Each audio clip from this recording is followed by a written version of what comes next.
இந்த செம்பருத்தி பூ பார்த்தீங்கன்னா, எவ்வளோ அழகா இருக்கிறாரு பாருங்க. 3 இதழ் சிகப்பு கலர்லேயும், 3 இதழ் லைட் ரோஸ் கலர்லேயும் எவ்வளோ அழகா இருக்குது பாருங்க.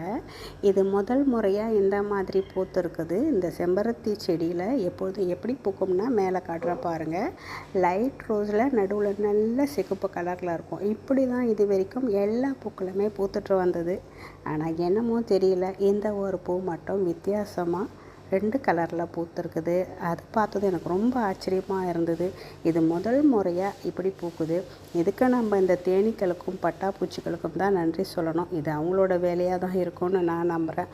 அப்போ அதனால் தேனீக்களையும் பட்டாப்பூச்சிகளையும் மற்ற வண்டு இனங்களையும் இப்போ அவைகள் ரொம்ப அழிஞ்சிட்டு வராங்க. அவங்கள பாதுகாப்போம்.